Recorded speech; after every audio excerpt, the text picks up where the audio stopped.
Les grands titres de ce 13h. Affaire Olo-Mathias Kambou. Le verdict est tombé ce matin au tribunal de grande instance Ouaga 1.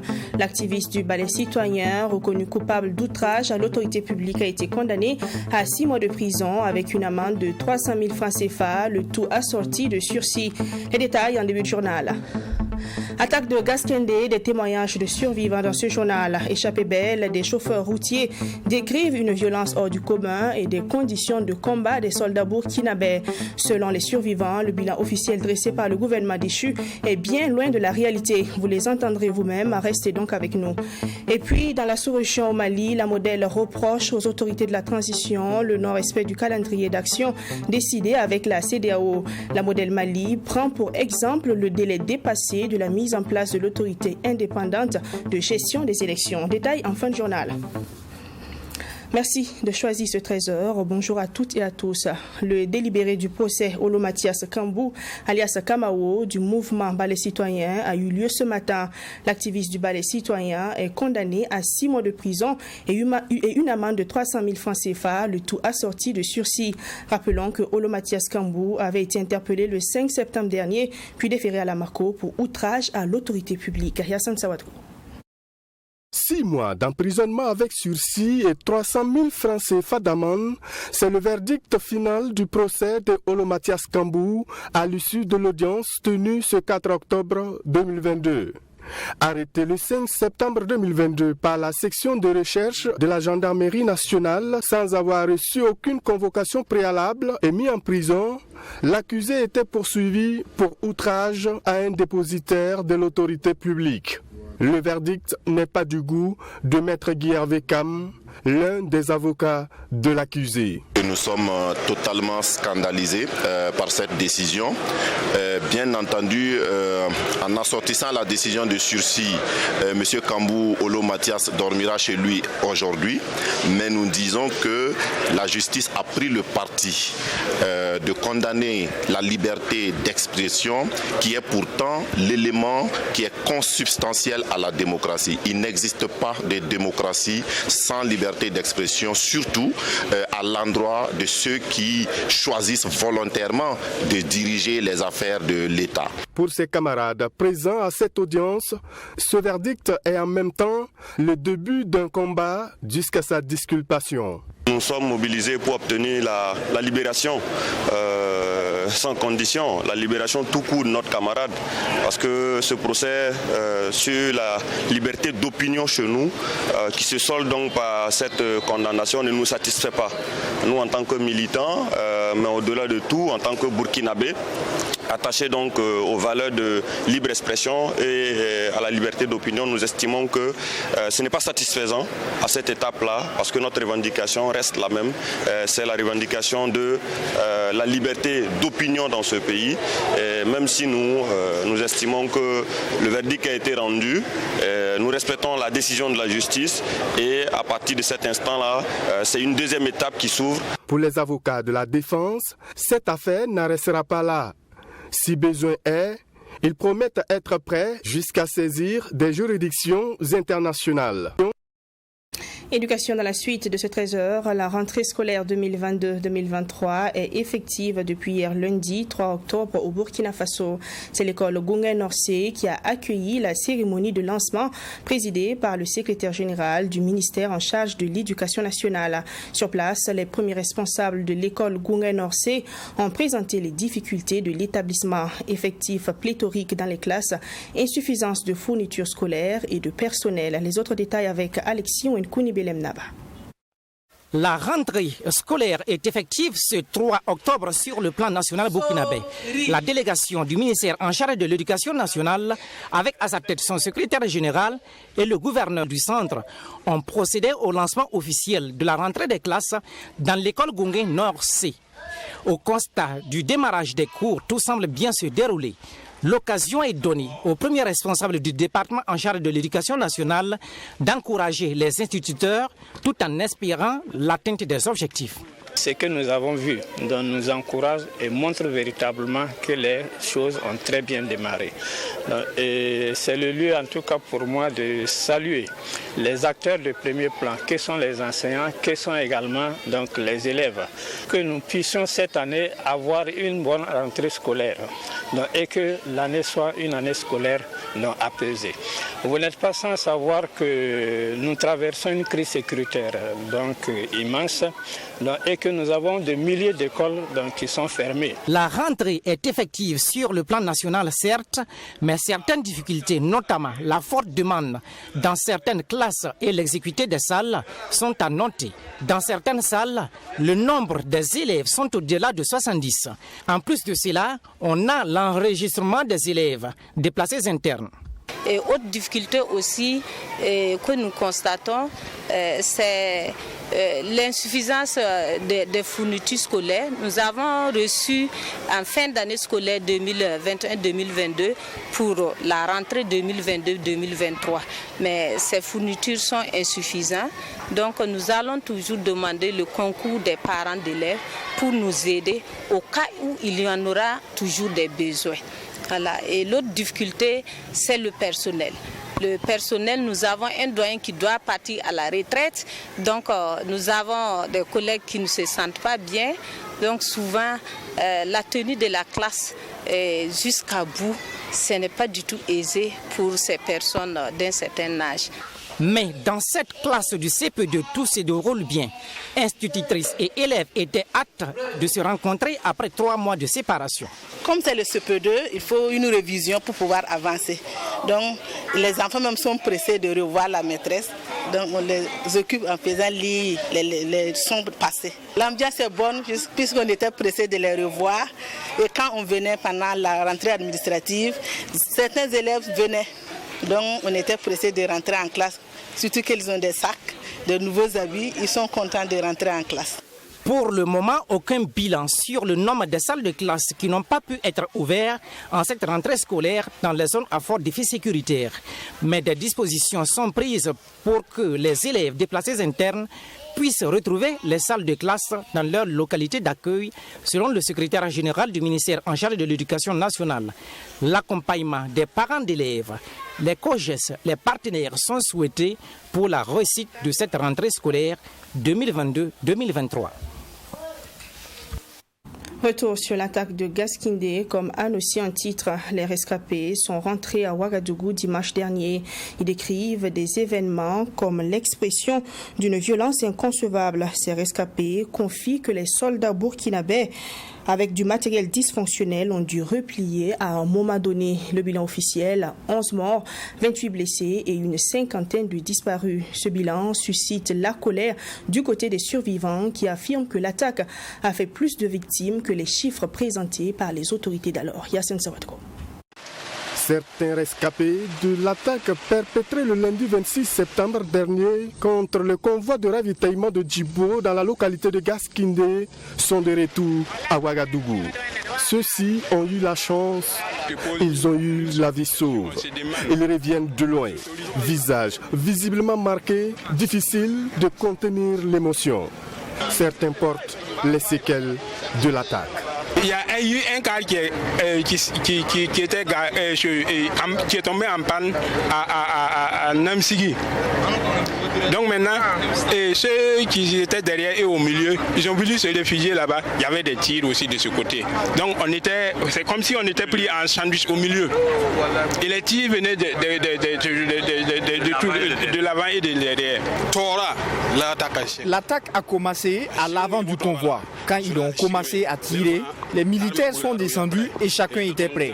Ils nous ont dit de nous coucher et nous avons respecté. Entre-temps, les tirs étaient plus forts et les militaires ont reculé un peu et ils nous ont dit de les suivre. Nous étions même devant eux et eux faisaient face à l'ennemi. Les tirs venaient de tous les sens et ils brûlaient en même temps les camions et tiraient sur les gens.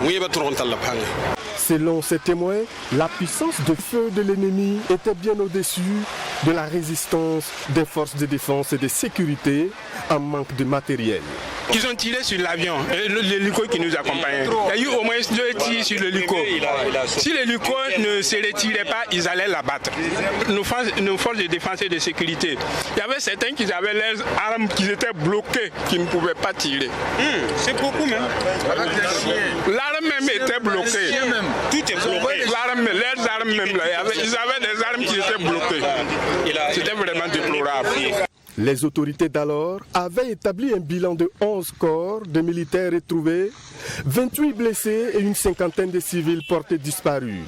Pour ces rescapés, il est difficile de dénombrer les personnes décédées. Pour eux, c'est une catastrophe.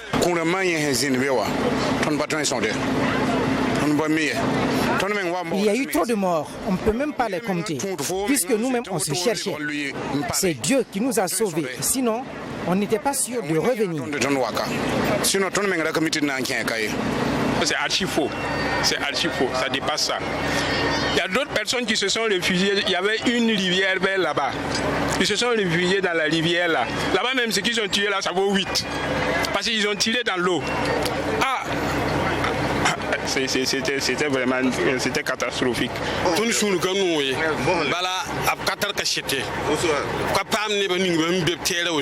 Nous ne sommes pas contents du chiffre qu'ils ont donné. Ils n'ont pas demandé non plus à ceux qui étaient sur le terrain. Ils ont dit ce qu'ils veulent. Ils ne savent même pas combien de camions étaient dans le convoi. C'est plus de 200 camions et c'est les camions qu'on a pu ramener que vous voyez ici là.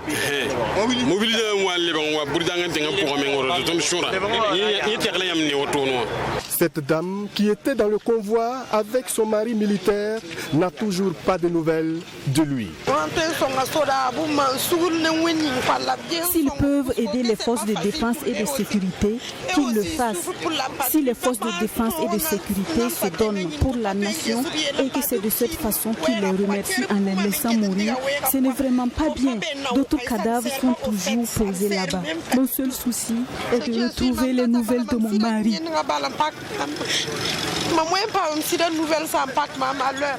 Le secrétaire général de l'Union des chauffeurs routiers du Burkina, venu les accueillir, interpelle les nouvelles autorités. Nos cadavres sont toujours posés là-bas.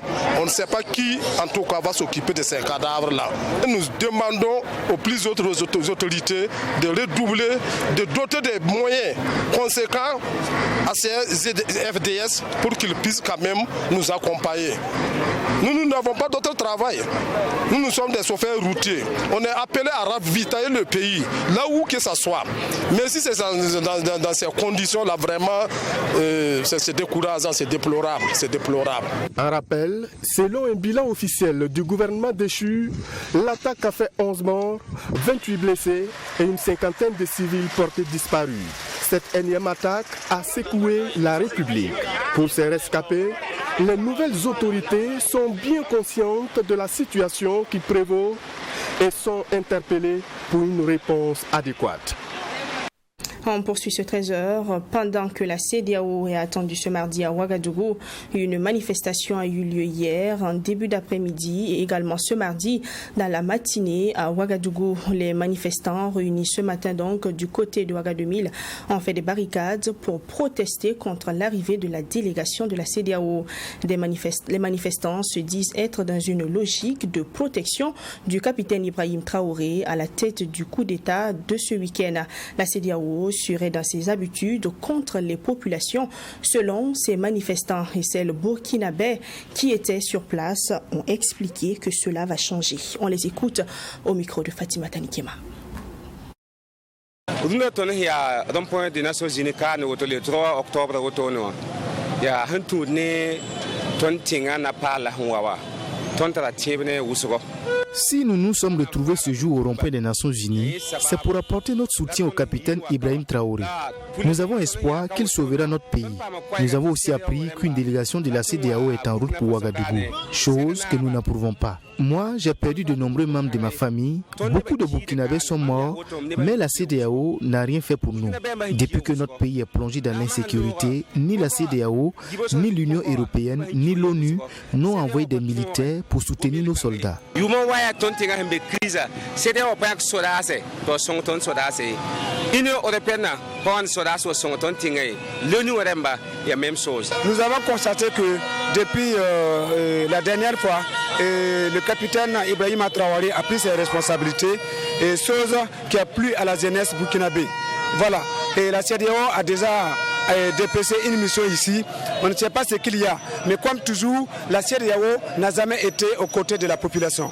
Maintenant, l'heure a sonné que la CEDEAO sache que la CEDEAO doit travailler désormais pour la population. En ce qui concerne son sort, il va venir, mais il va trouver la jeunesse devant lui. Nous sommes prêts pour ça, même si les sanctions là tombent, au même nombre même de gouttes de pluie là, nous serons des parapluies pour protéger notre capitaine Ibrahim Traoré.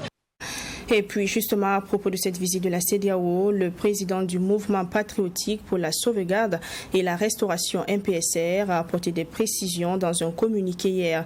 Tout en informant l'opinion publique de cette visite de la CEDEAO, le communiqué précise qu'il s'agit d'une prise de contact avec les nouvelles autorités de la transition dans le cadre de l'accompagnement dont bénéficie le Burkina Faso de cette organisation communautaire. Déjà des messages appelant à empêcher le bon déroulement de cette mission circule, constate avec regret le président du MPSR. Il appelle donc la population à faire confiance aux nouvelles autorités. Il rassure que l'intérêt supérieur de la nation sera préservé. Tout en appelant au calme, le président du MPSR indique que toute personne qui entreprendra des actes de nature à perturber le bon déroulement de la mission de la CEDEAO se verra appliquer la rigueur de la loi. Et puis, quel sera le profil idéal du prochain président du Faso après le capitaine Ibrahim Traoré? Dans le dernier journal du dimanche soir, la question a été posée au secrétaire à la formation politique et civique du MPP, le docteur Émile Paré, et au sociopolitologue docteur Olo Pépéien. Dans leur réponse, quelques termes ressortent: chef de guerre, nationalisme, anticolonialisme. Le point avec Serge Kaboré. Dans l'une de ses premières déclarations lues sur les antennes de la télévision nationale, le président du MPSR, le capitaine Ibrahim Traoré, à la tête de l'État burkinabé, a pour mission la gestion des affaires courantes de l'État jusqu'à la désignation d'un président civil ou militaire par les forces vives de la nation. Sur le plateau du journal du dimanche soir JDS de True TV, le portrait souhaité du futur président du Faso a été abordé par les invités. Il faut qu'il soit un chef de guerre. Et il faut qu'il ait un charisme pour créer un leadership. Déjà, le peuple est mobilisé. Il faut entretenir cette mobilisation parce que nous sommes en situation de guerre. Même Damiba l'avait dit que le peuple n'arrive pas à se mobiliser derrière son armée. On a besoin d'un leader. Voilà, quelqu'un qui va mettre le peuple en mouvement, qui va mobiliser le peuple, organiser le peuple, armer le peuple pour qu'on puisse faire la guerre. Parce que cette guerre, comme je l'ai dit, ce n'est pas une affaire de militaire, c'est une guerre populaire. Si nous ne partons pas vers une guerre populaire, il serait difficile de s'asseoir, compter seulement sur notre armée qui a un effectif très réduit, de pouvoir ici faire la guerre à la place du peuple. Donc moi, il faut un leader qui va mettre le peuple toujours en mouvement. Le secrétaire à la formation politique et civique du MPP, le docteur Émile Paré, lui, estime ne pas avoir de préférence entre un choix civil ou militaire.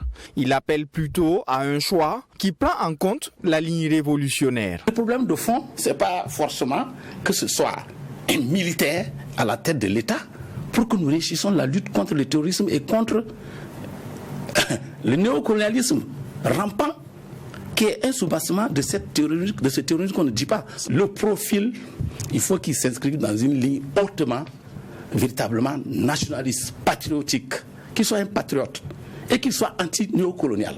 Parce que quand même, il y a les aspects de ce terrorisme-là. Il va falloir qu'on règle. Le peuple malien nous montre une leçon historique. Et ça, Modibo aussi, c'est la ligne de Modibo Keïta.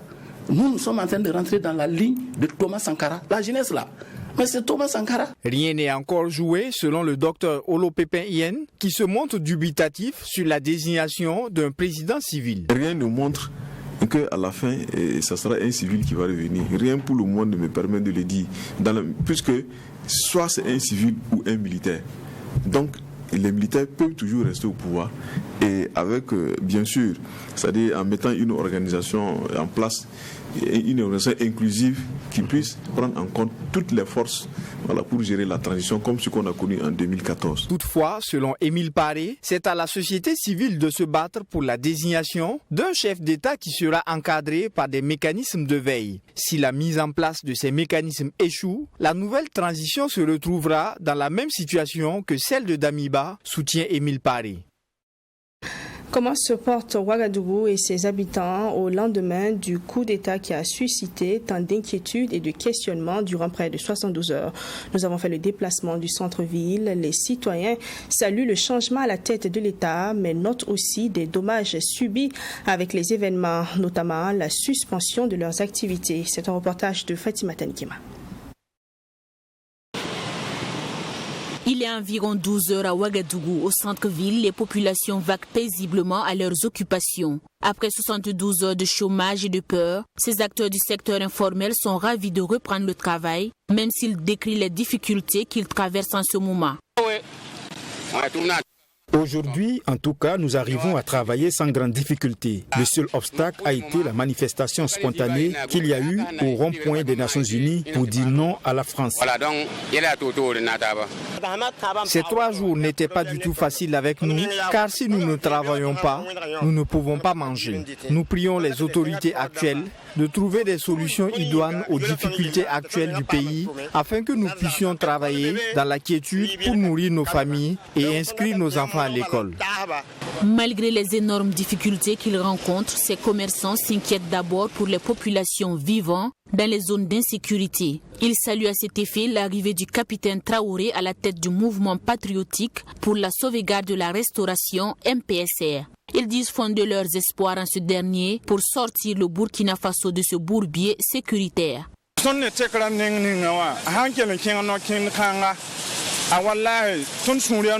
Nous souhaitons vraiment que ce changement soit le bon. Nous nous plaignons de la morosité du marché, mais il y a plus important. Il y a des gens qui sont entre la vie et la mort à cause de l'insécurité, mais aussi de la faim. Donc on peut dire que chez nous ça va.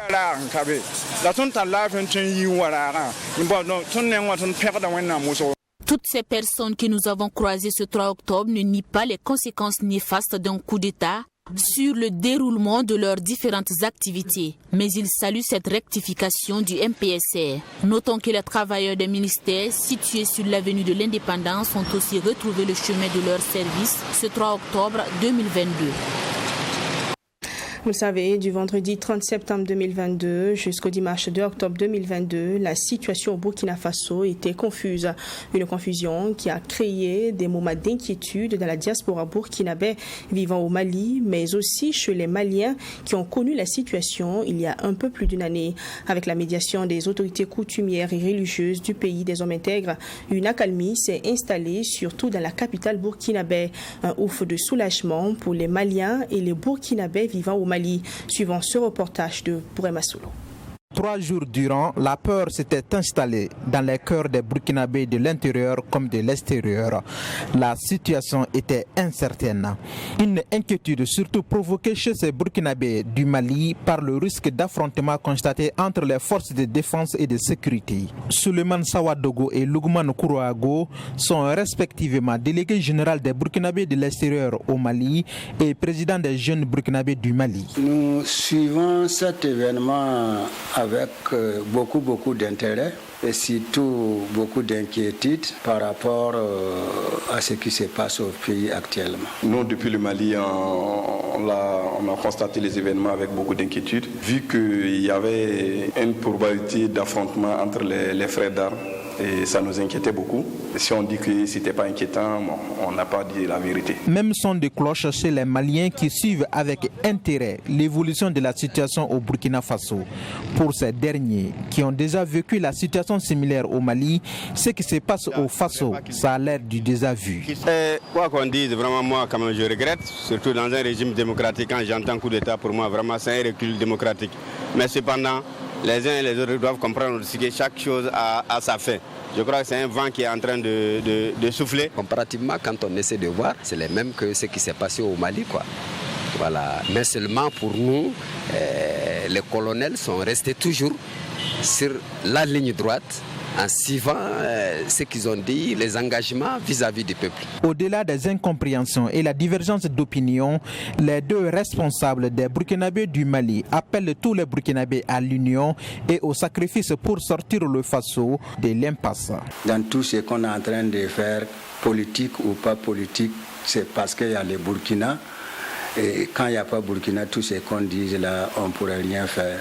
Donc préservons toujours les Burkina, qu'on mette en tout cas les Faso devant toute chose, devant tout intérêt et tout le monde en gagne.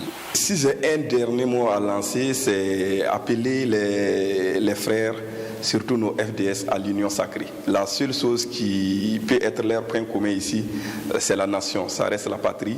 Et qu'ils fassent tout de leur possible pour que, quelle qu'en soit la situation, les intérêts de la nation restent suprêmes à tout ce qui peut prévaloir autre. Que l'on soit malien ou burkinabé, tous espèrent que la page de l'incompréhension est déjà tournée et que les nouvelles autorités vont s'attaquer aux priorités de l'heure dans le pays. Dans le reste de l'actualité, la Modèle Mali, regroupant une quarantaine d'organisations de la société civile, indexe le gouvernement de la transition pour non-respect du calendrier d'action décidé avec la CEDEAO. La Modèle Mali note spécifiquement la non-mise en place de l'autorité indépendante de gestion des élections. La Modèle Mali prévoit déployer une mission d'observation dans le cadre des élections en prévision dans le pays. On reste donc au Mali avec Bourema Soulou. Face à la presse, les responsables de la Modèle Mali, composés d'une quarantaine d'organisations de la société civile, notent un retard dans la mise en œuvre des promesses faites à la CEDEAO par les autorités maliennes. L'un des constats faits par la Modèle est le retard accusé dans la mise en œuvre de l'autorité indépendante de gestion des élections EGE, dont tous les démembrements aurait dû être mis en place au plus tard le 19 septembre 2022. Une EGE toujours pas mise en place. Le retard dans la mise en place de l'EGE au niveau national, prévu pour le 13 juillet 2022, est non encore effective et risque de compromettre le respect du chronogramme électoral communiqué à la CEDEAO pour la levée des sanctions sur le Mali. Dans la perspective des échéances électorales prévues entre mars 2023 et février 2024, la Modèle Mali prévoit le déploiement des observateurs de long terme. La Modèle Mali va déployer 75 observatrices et observateurs de long terme pour observer la révision annuelle des listes électorales qu'on appelle la RAL sur la période du 1er octobre au 31 décembre 2022. Pour la Modèle Mali, les engagements pris devant la CEDEAO doivent être respectés. Et pour cela, la mission d'observateur électoral au Mali reformule ses recommandations. Le respect du chronogramme électoral 2022-2024.